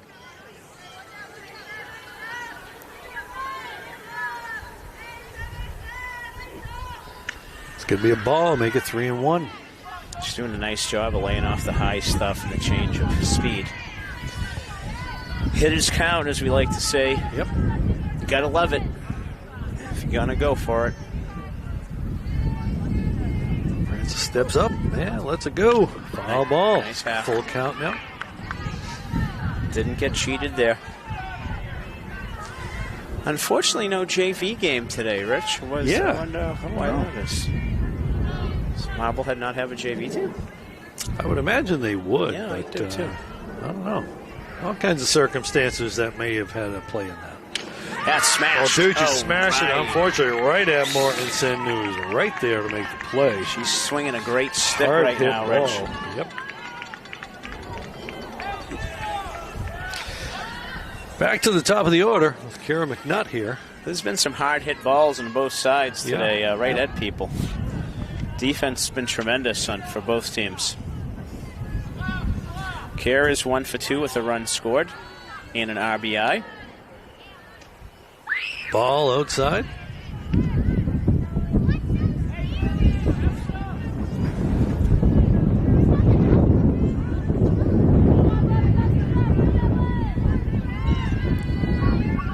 One and over the count. Slaps it to third, trying to use her speed and Safe. beats it out. That's a base hit on Yeah, wheels. absolutely. Dang. You know, a lot of people look and say, why did they do that slash thing like that? Well, now we know. Sometimes you'll take a right-handed hitter and move them to the left-handed hitter if they got speed, so they can do that. That brings up Meredith Johnston, who's had a couple of fly balls to Mortensen in center. Well, the wind's picking up again, Yeah. so maybe this is going to be an omen. Meredith, like you said, has hit barreled a couple up, but just hasn't found the green grass of the outfield. And the runner goes, and she's going to beat the throw. Ball's going to go to center. She's going to take third. And the speed of Kara McNutt just causing stuff to go around. My guess is they were figuring if she gets thrown out, then you start the inning with the next inning with Johnston. But now you got Meredith Johnston with a chance to knock in a run. The stolen base. Yeah, the Panthers looking for another valuable 2-out RBI. Base hit from Johnston to do that. Pass ball could do it too. So That's now the catcher's position. That swing was looking like For 2 runs. Yeah, but now the catcher position becomes even more important here. He's got to keep the ball in front of the plate here. And then if there's a strike 3 in the dirt, we could have a whole set of things happening sure. with the throw to first and the runner home. And that's going to be a Drop, little it's blooper. gonna That's drop. going to drop, and they got her out, though. Nice play by the second baseman to end that threat. I thought that ball was going to take a fortuitous spin. A nice play there.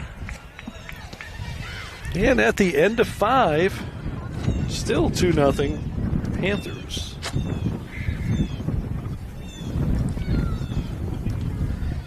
Well, you see Kate Andriano leading off for the 3rd time out of the 4th spot in the order. Cleanup hitter.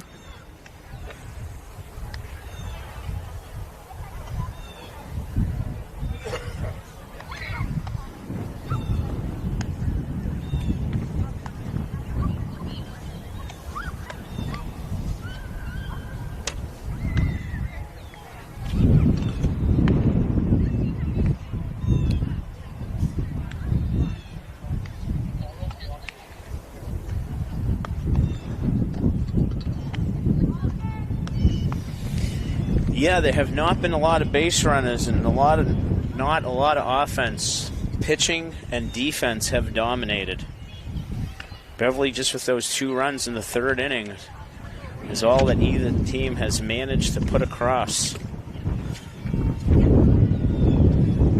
Lydia's going to be facing the heart of that Marblehead order, the 4, 5, and 6 batters, excuse me.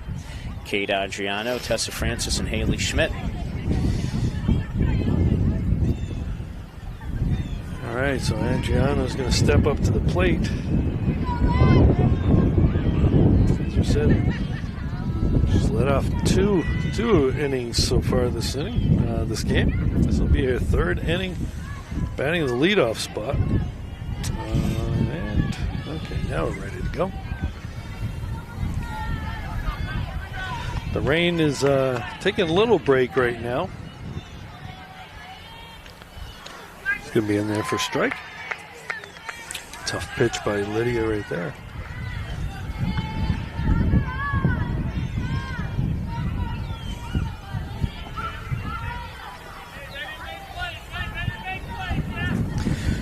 Marblehead has stranded 6 runners to date through the first 5 innings. Ball high, 1-1 now.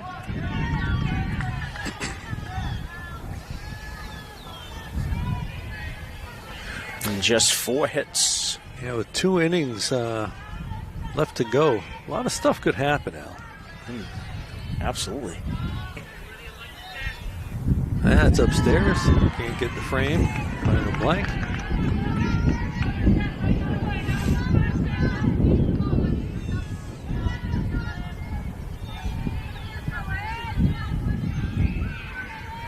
Wind still blowing, not as hard as it was previously, but that could change in a heartbeat. You can probably hear it through our microphones. It's going to be strike 2 there. John McMahon bringing in a snack box. At least that's what the box says. Oh, nice. Oh, I thought it was maybe bringing a rain cover for. Yeah, actually brought us food. Wow. I I know. didn't think the game lasted that long. I know. No kidding. Thank you, John.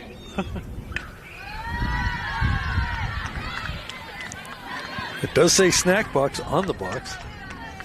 It does look like pizza though.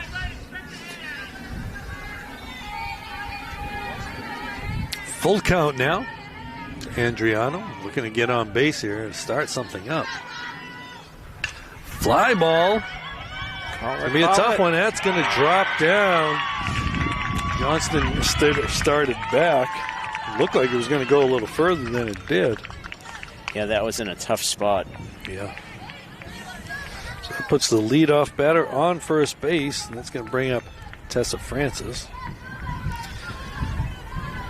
Tessa flied to second base her last at bat. First time that the Magicians have got the leadoff runner on, Rich.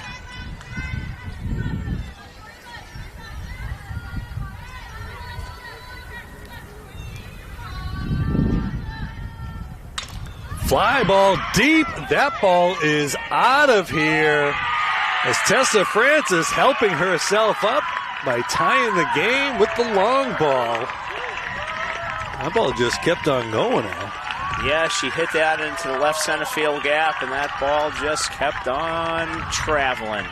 She got it up in the air, and as you said, things can change in a hurry. Yeah. And with one swing of the bat, the 2-0 lead evaporates. And it's all square. We're starting all over again. You know, we talk about Francis and her pitching, but she's doing it with the bat as well today. Yeah, don't forget her hitting. Well, that brings up Haley Schmidt. Haley's 2 for 2. Beverly's going to have to reset here, reload.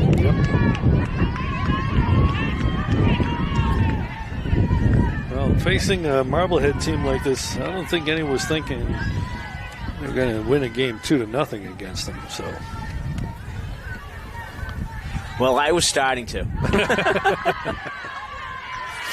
but also when you're facing a Tessa Francis, you're thinking you're not going to score a ton. That is true.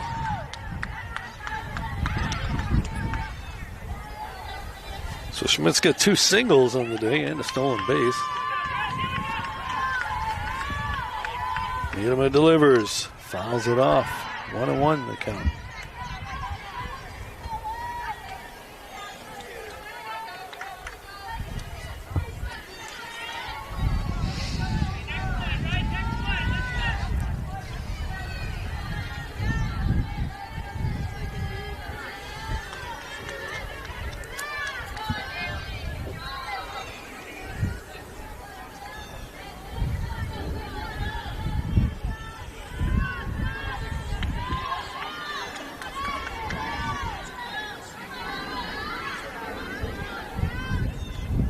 Ball high.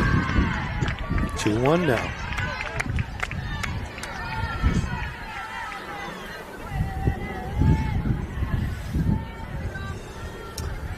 Wow. Right, sun peeking out a little bit more. Yeah, a little bit more. Clouds Clearing taking up a little bit of a break here. Yeah. Squares, drops it down. Miedema fields it. Speed down the line, but she makes the play. It's a 1-3. Nice job by Miedema fielding her position there.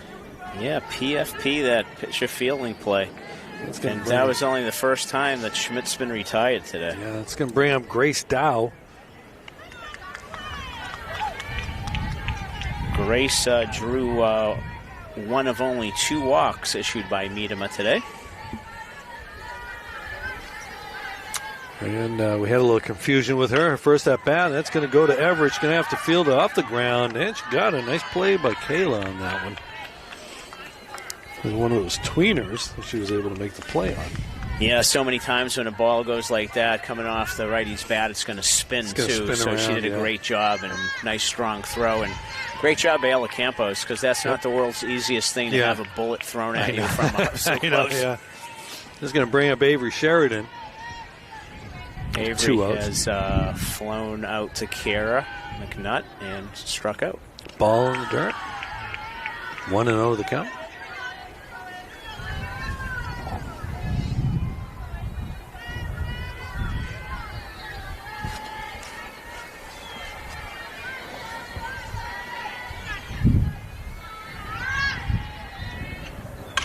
And that's going to be a base hit with 2 outs.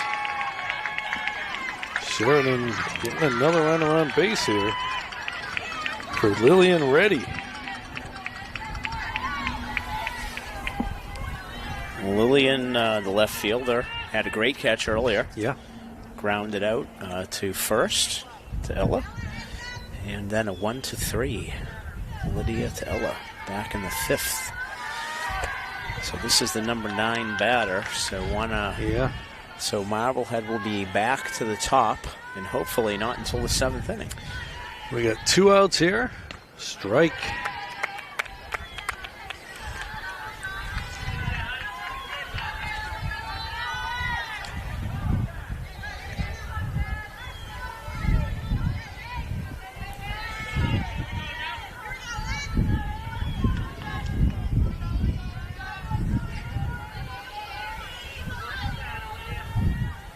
Ball high.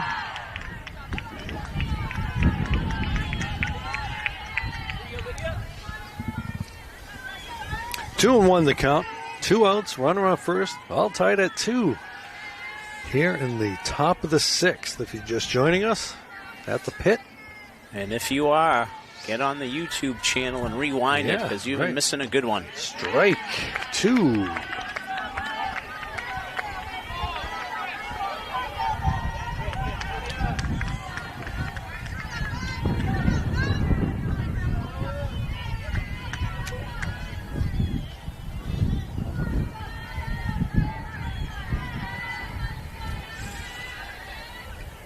Strike 3.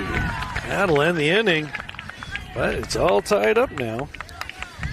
Great job by Lydia coming back after the leadoff single and then the home run by Francis to bring Marblehead level.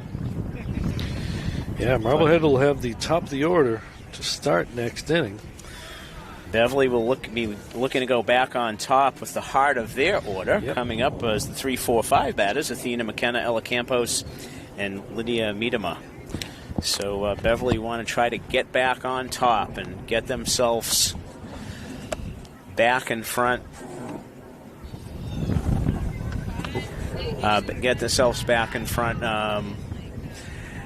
And then try to work on the 3 hardest outs in softball and baseball. So great game here down at the pit. And as we said earlier, things can change on a dime here in a close game like this. And they did indeed. 2 swings of the bat, a base hit, and a Tessa Francis home run tied this thing up in the top of the 6th. And we're going to get a look at the Beverly High School resilience. See if they can continue to gut this out. This is a big, big game for both teams. Very tight Dunn division with 4 teams with 4 losses and the front run of Peabody with just 3 losses. Been a great game to watch if you're just joining us. Yeah. And it'll be an even better game if the black and gold can put this one in the left-hand column. Or even the black and orange. Black and orange. I got a cross between the blue and gold of Malden High School. And Well, black, blue and gold is what they were when they were the Golden Horde. They were? Back in the no 1950s. Okay. Yeah. Need to go back in the archives. They got to I be know. like a yearbook or something. Yeah, I've looked. I haven't seen it, but, Coach Donovan, who's got the history podcast, sports history podcast, and the catch there. Nice play by Schmidt. Yeah, that looked like that it had a chance to maybe drop in. But the speed of Haley Schmidt there was able to corral that. And bring up. I made a mistake. Ella Campos. Yes. Ella got a base hit back in the second inning and then grounded out 1-3 in the third. Up for her third at bat. Nice take. That's a good take. Tough to take, but tough to swing, too.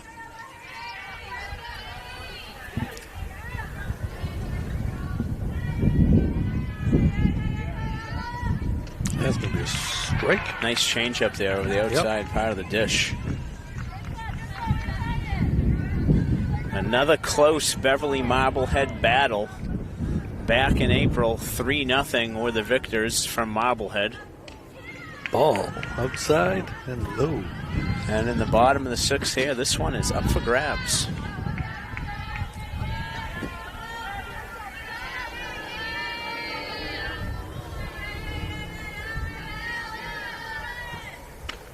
Takes. That Ball is a 3. great take. 3-1. Great take by Ella. Yep. That pitch is so hard to lay off of.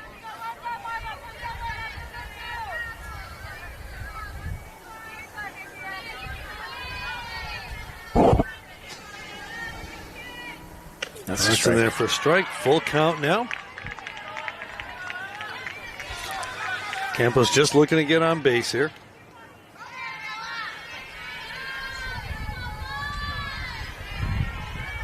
And as we like to say, here comes the payoff pitch. Ground ball to short. Schmidt with the play. Throw over in the dirt. Can't get her. And that's going to be a runner on first.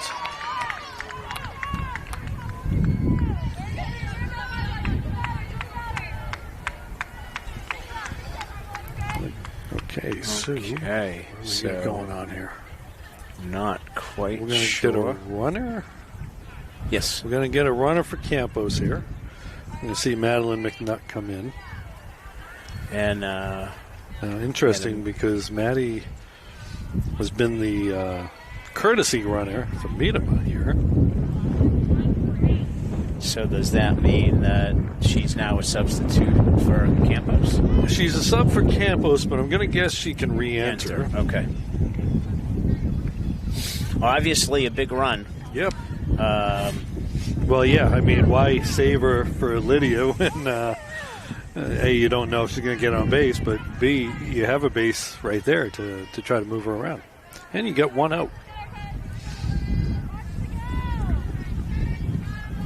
All right, so Lydia Miedema steps up to the plate. He is 1 for 2. And Lydia hit the ball very well. Yeah. She hit the ball that the left fielder went back and caught. That's a strike. That's a tough pitch right there for Lydia. And Lydia will be trying to replicate what Tessa replicated in the top half of the inning with helping herself. Yeah, Tessa cranked that one up just a little bit more in the speed there. Runner goes. And she's going to be in there. A steal.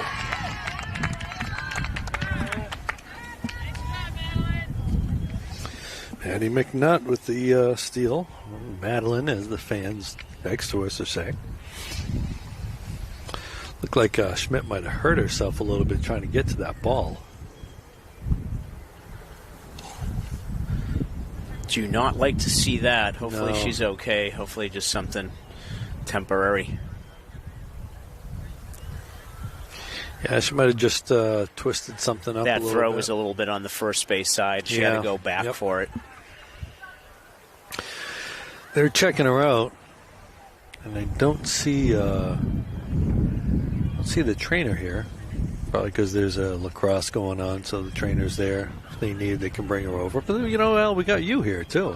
You're a medical professional. Do double duty. Have to go over the outfield fence. Just checking her leg out. Yeah. Hopefully. She's trying to run it off a little bit. Really hobbled a bit.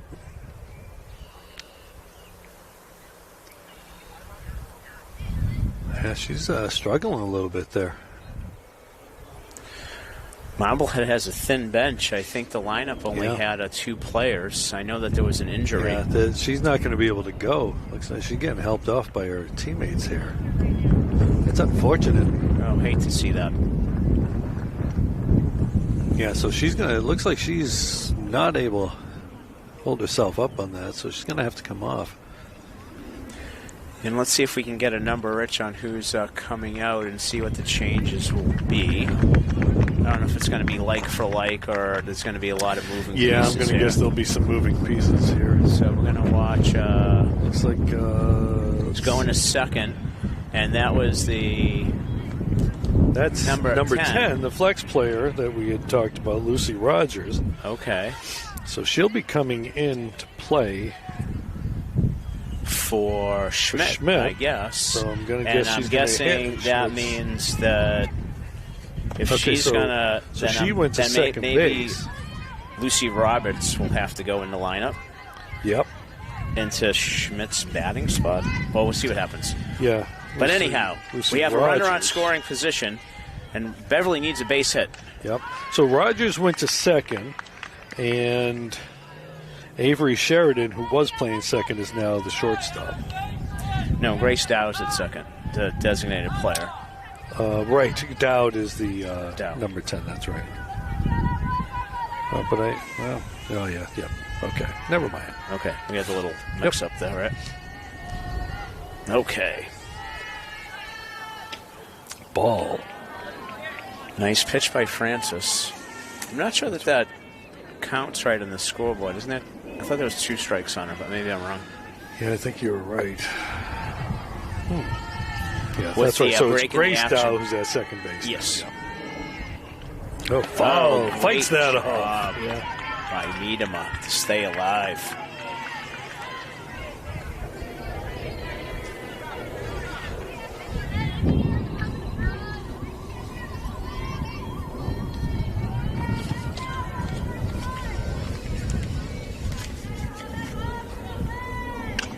And that's going to be a dribbler. And they're going to get her out, but McNutt does go to third. So Dow, who just came into the game. Yeah, ironic how the ball finds you when that happens, right? I know, yeah. All right, Lila Maker up here needs to get on base. We know that she's speedy. Well, what do we got going here? Okay, we have she's the DP, so what are we going to do?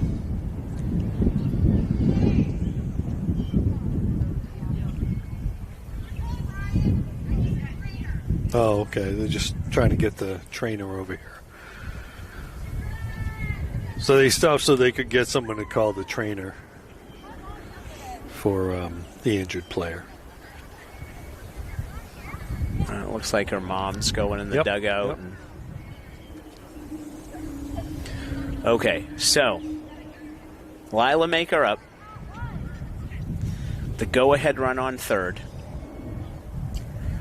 We know that she has speed to burn. We've seen her be a runner often. Yep.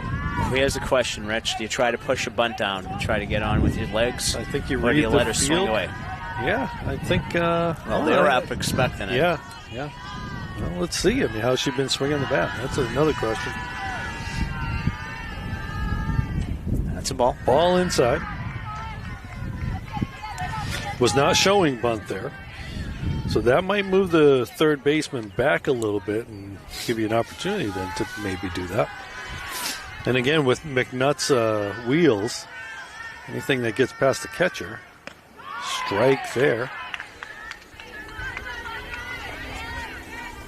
I'm going to guess Francis is going to try to make sure that nothing gets away from the catcher either. Which could possibly impact your pitch selection a little bit.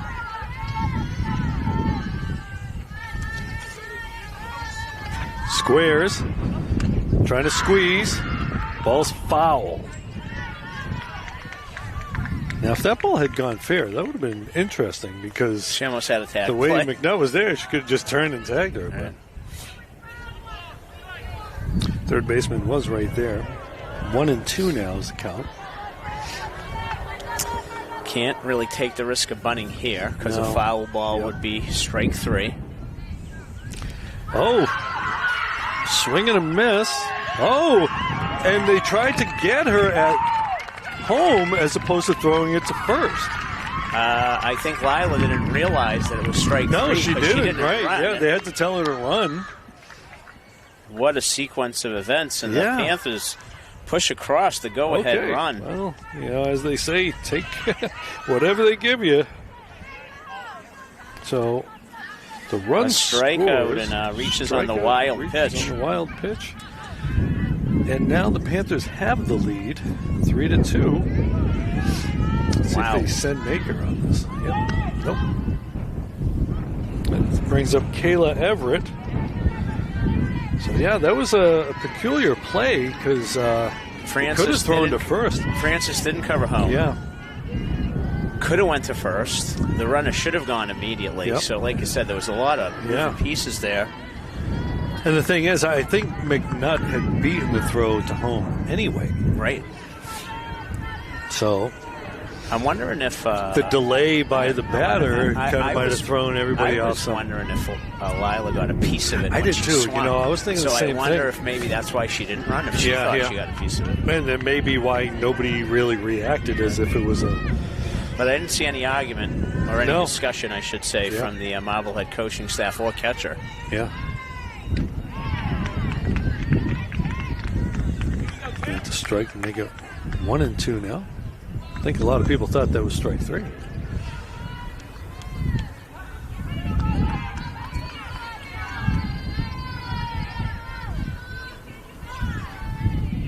Ground ball. That's going to be a tough play. That's going to be a hit.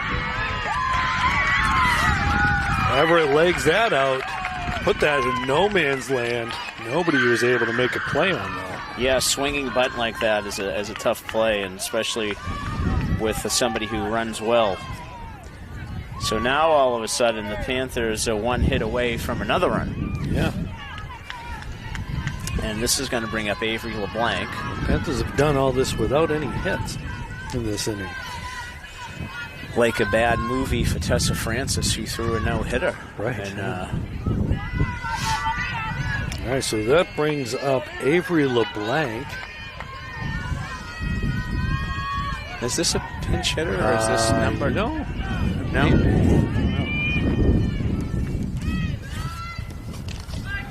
Oh, that ball gets away, and the runner's going to go to third, and she's safe, and everybody's moving around. You know, is that...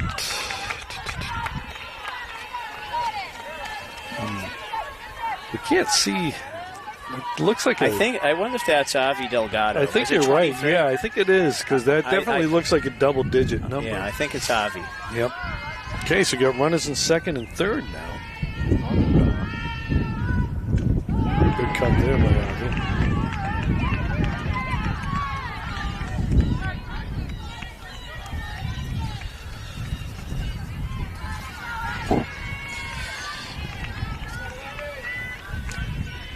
Base hit here could score 2. Come on. Ooh, that's a tough pitch to take. Grooves that in for a strike to keep it a one-run game.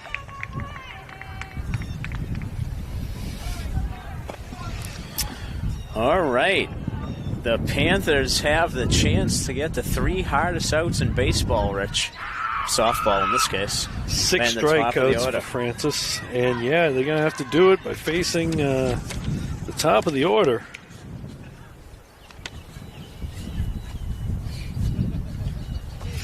So we'll be starting off with Ashley Mortensen. Panthers trying to hold on to this 1-run lead here. Beverly did have a hit there, though, on the infield hit by Kayla. Oh, you gave that a hit? The one Oh, she yeah, beat out? Everett, that's right. Everett Yes, beat it yes, out. yes. You're Yeah. right, yep. Did I just not No, mark it? Ella reached on an error, No, I did- but I- Kayla got hit. Yeah, yep. So Beverly, let's see how many hits they have today. 5 hits. 3 runs on 5 hits.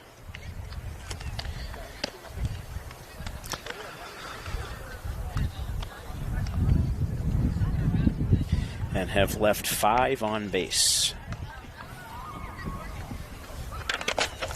So Big's doings here as they bring up the top.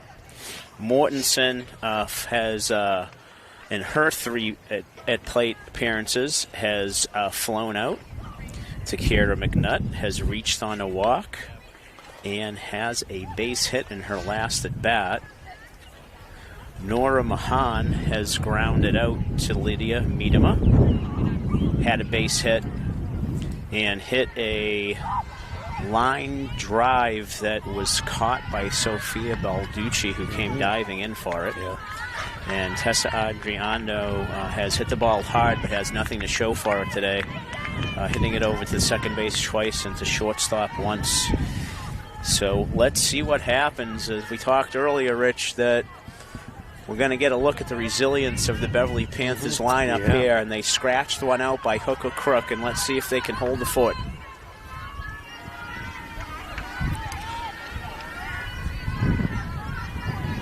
So we'll see at least one Andriano this inning.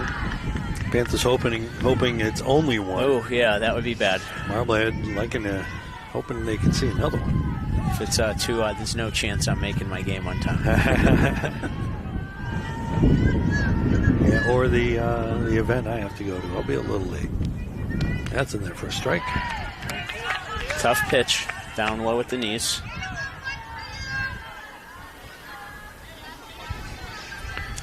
I would like to comment that I think that the strike zone of the umpire has been really phenomenally consistent today. Yeah. A really great job. And you know how we know that? Because we haven't heard many of the fans complaining about it. I mean, I think myself personally and you, we thought the first pitch of the game, but other than that, you know, and I'm sure we were both wrong on that too. Well, he has been calling that a low outside strike. Very consistent. Which we're seeing the catcher setting up for that. Can't hit that spot. 2-2.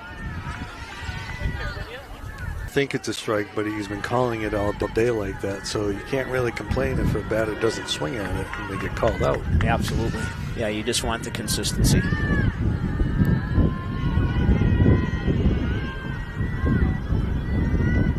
Took a little off that one, hit that down and away. Nice pitch by Lydia there.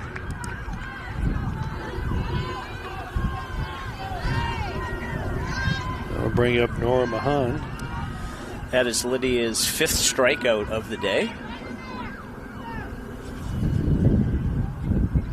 Nora had that base hit back in the 3rd where she kind of ran up like she was going to bunt and then slapped it into the outfield. Yeah. So we'll have to watch for her moving feet. She's done a nice job behind the plate today for the Magicians. Ball low.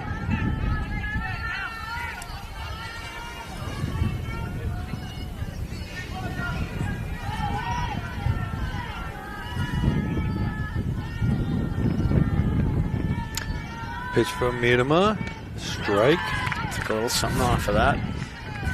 Change your pace.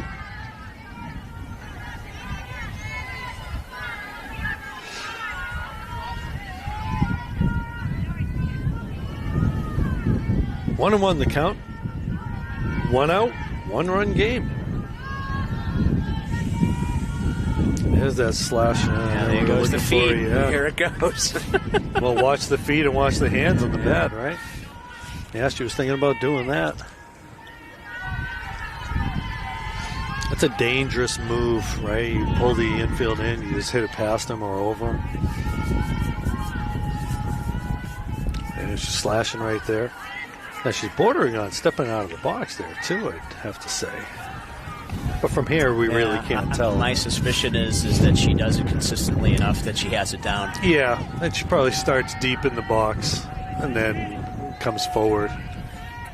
But I have seen people get called out on that play. And you have to avoid stepping on home plate as well, obviously. 2-2 the count. Slashing it, and McKenna's there. Out number 2. She tried to draw the infield in. Shortstop doesn't have to really come in on that too much. And now 2 outs for the hardest out in softball. Yeah, Tessa Andriano. Again, Marblehead looking to see more than one Andriano up there, and hopefully even more Tessas. With Tessa Francis in the hole here. Needham trying to take this one down here. 1-run game. Ball low. Good movement on that. That kind of darted down. Yeah, it did. Looked like it was going to be a strikeout first and then just kind of died down. Bottom fell out of it. Good plate discipline by Adriano. But that's what you want to do with no strikes on you. You want to zone in, make sure that you get your pitch. Ball 2.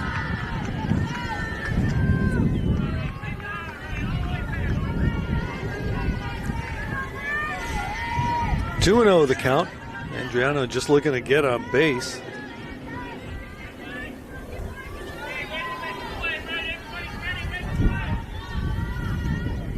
That's going to be in there for a strike. That tough spot that we've been talking about earlier. Makes it 2-1 now.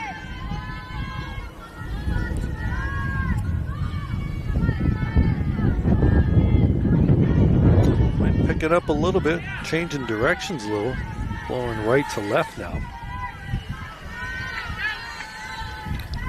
Ball 3. 3-1. Hitters count here and be real selective. Yes, a bit of a conundrum. You certainly don't want to put the tying run on base, but you also don't want to give a hitter like this something that she can take out of the yard. You got to hit a spot here. Ground ball. McKenna makes the play. Wings it over, and that's going to end the game, folks. Beverly Panthers with a 3-2 win over the Marblehead Magicians. Quite the game. Big win in Pantherland today. A great Northeast Conference ball game. Lydia Miedema just brilliant on the mound, as was Tessa Francis. But Lydia just had a leg up today. Unfortunately, that unearned run came in for Marblehead, but it was quite a game. Tessa Francis doing it on the mound and with that 2-run home run late in the game to tie it up. But I got to give Sophia Balducci my player of the game, Rich, with that great catch in left field and the key 2-out RBI. Playing great. Girls played great, and Beverly with no errors in the field today. So great pitching, flawless defense, and some timely hitting. And sends the black and orange faithful home happy as the Dunn Division race gets even a bit tighter. A whole lot tighter. And the NEC is an exciting place right now. All right, Al. Well, there you have it. I'm Rich Francis along with Al Visnick. We'll see you later. Good night. For it to catch up. Yeah, I'll get headphones together.